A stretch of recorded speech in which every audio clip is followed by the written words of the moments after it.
Black Tourmaline Core, holy crap, no way. We just got that? That's like the best drop other than the pet. And we sold it for 14 mil. It's recommended 1 mil. We sold it for 14 million GPs. 14 million general price. Hey, I'm happy with that.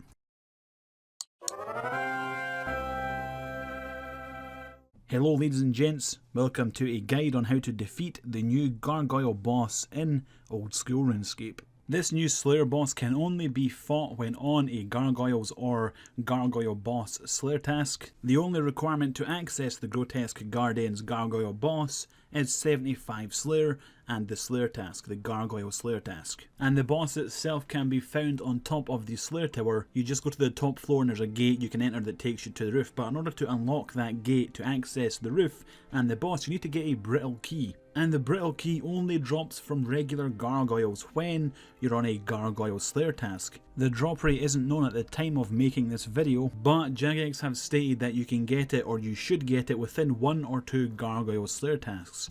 Most of the people I spoke to and in the clan chat got it within their first Slayer task. They got it within the first like 50 to 100 kills. However, there are some unlucky cases where people killed hundreds of gargoyles and still didn't get a key.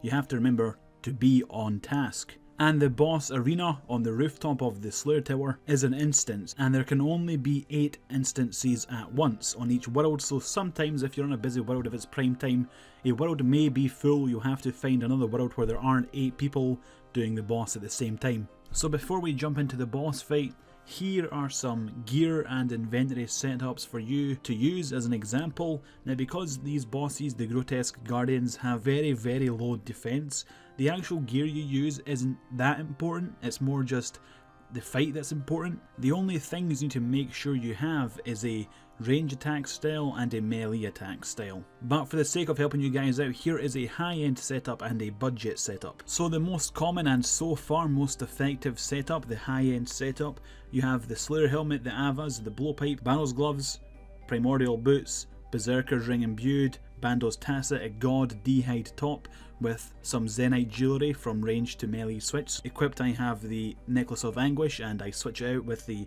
Torture Army when I'm doing melee. With the blowpipe, make sure you also equip a blessing for some extra prayer boost, and the spec weapon in the inventory is the Sandalman God Sword with the melee switch being from range with the blowpipe Avas. We switch to the Fire Cape with the Tentacle Weapon Defender or the SGS with the Torture as well. The potion setup would be 1 super combat, 1 super range, 6 super restores and 2 Sarah Brews. Your rock hammer, your method of teleportation to get in and out when you need to, and the rest food. Now this isn't the only build that is effective at defeating the Grotesque Guardians.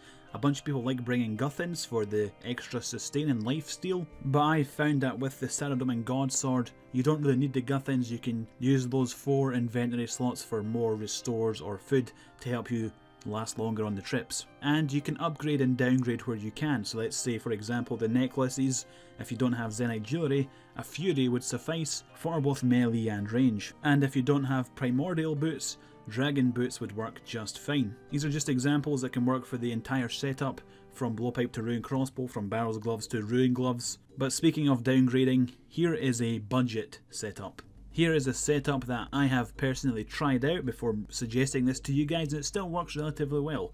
The kills are a little bit slower, but other than that, it's not too shabby for a way cheaper build. And no matter what your setup is, as long as you have a range and melee switch, what I'm about to show you when we're actually fighting the boss works the same for both builds. If you have amazing gear, if you have shabby gear, it doesn't matter, the way you defeat the boss is the exact same. So what I'm going to do from step 1 to the final step, I'm going to walk you guys through a kill. So I use my Ornate Pool in my player on house. If you don't have that, you can use the Clan Wars portal, and then head to Canifest either via a Slayer ring, your house portal, or a Fairy Ring teleport. You teleport to Canifest or the Slayer Tower. You will run past Aberrant Spectres, so make sure your Slayer helmet is equipped alongside having Protect Mage when you run past them so you don't take damage. And now it's time to begin the boss. In order to summon the Grotesque Guardians, you have to ring this bell here at the northern side of the rooftop. Make sure you have your ranged equipment equipped and have your quick prayer set to protect range and eagle eye or rigor, or the prayer that buffs your range, whatever one you want to choose. During the cutscene, activate that quick prayer, because if you use it before, it will drain prayer throughout the cutscene, but if you use it during the cutscene, you will come out of the cutscene with it instantly on. It doesn't drain prayer beforehand, and you won't get damaged by the Guardian's ranged attacks. So the strategy here is to range the flying Gargoyle while trying to safe spot the melee Gargoyle, and you safe spot the melee Gargoyle by walking under it, by sort of manipulating its pathing. So the red starfish looking tile is the one you want to be standing on when the melee Guardian is safe spotted and the flying Guardian is being attacked with your range attacks, with your blowpipe. The other purple squares that I've marked out, the purple corners in this 4x4 corner of the entire rooftop, are the ones you want to stand on to bait the melee Guardian into you, and then you run to the red star square to then safe spot him. So once the fight begins, we run up to that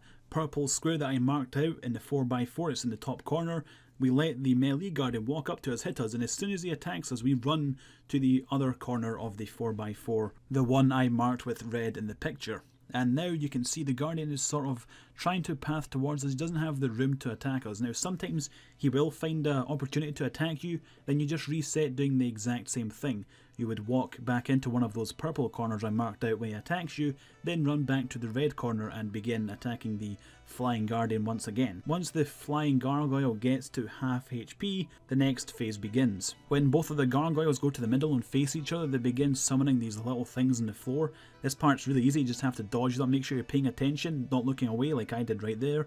Just make sure you're not standing next to them, because if you're standing on top of them or one tile beside them, they will damage you, so just make sure you stay away from that. While that's going on, make sure you switch to your melee gear. After that phase, Dusk, the melee Guardian, will walk up to you and try and use his special ability where he like turns orange. If you're next to him, if you're one tile next to him, he will throw you against the wall and deal quite a lot of damage. You want to avoid that, so after the phase where things are on the floor, attack him once and then run off until he uses that, and then run back and attack him again with your melee style. If you take too long to get him to half HP, he will do it again, so just watch out for the animation. As soon as it begins, try and dodge it. If you can't, you will take a lot of damage. And there's also rocks falling. If they hit you, they will stun you, but they're very hard to dodge. It looks like they're falling slowly, but according to the game, they don't. Like, if you see it and you try and dodge it, there's a very high chance that you can't dodge it unless you try and dodge on like the same tick.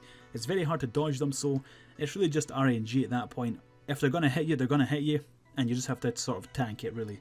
It's a little bit unfortunate. This phase is also a good opportunity to use your special attacks, so if you have your SGS, you can regen some prayer points and health of them, or use the special attack of whatever spec weapon you have brought. You have another opportunity later, but this is also a pretty good one. Make sure that during this phase you're using Protect from melee and Piety, because obviously you're melee attacking him, so Piety is very good, while protecting melee because the only thing he does here is try and punch you. Once you get him to half HP, they will go back to facing each other. Just like earlier, things will spawn on the ground. Just make sure you avoid them. If you don't, they can deal quite a lot of damage in a very short amount of time. Now we're back to repeating the beginning section of trying to safe spot the melee dude while ranging the ranged dude. The only twist this time is that orbs will spawn that if you don't absorb them, they will heal the Grotesque Guardian that is flying. Each orb heals for 90 HP, so you want to make sure you absorb them.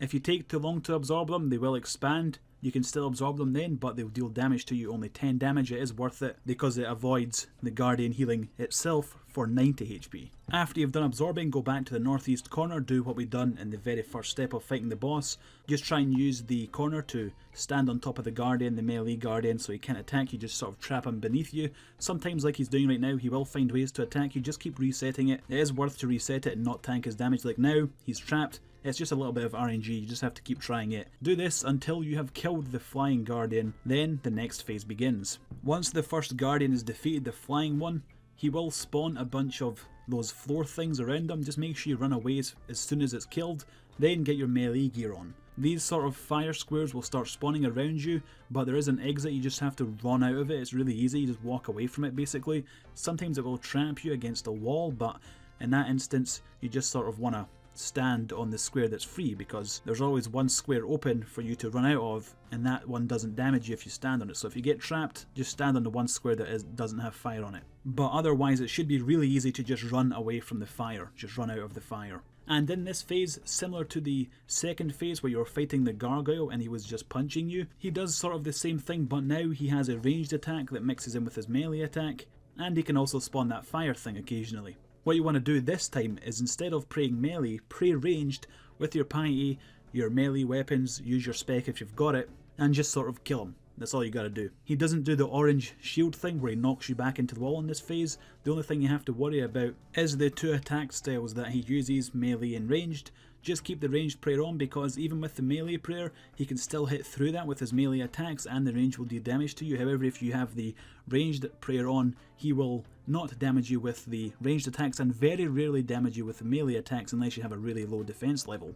And that's it really, and that's the exact same for every time you fight it. It's very consistent, there's no RNG to it other than the times you have to trap the melee guy under you, but once you get the hang of it, it really isn't difficult whatsoever to just keep repeating it and getting him trapped beneath you. It does take a couple of attempts to actually get used to the bosses, but once you've got used to it, it's very simple, very easy, the mechanics aren't difficult to sort of understand, and you can just keep doing it. Good luck on your pet, guys, good luck on your rewards. If this video guide helped you, maybe share it with a friend who also plays RuneScape and subscribe for more. Goodbye. Hey guys, thanks for watching that guide. I don't do a lot of guides, hopefully this one came out okay. If you have any other information that would help people defeat the boss, feel free to leave it in a comment. Also, I stream this a lot at twitch.tv/dicers. Check it out.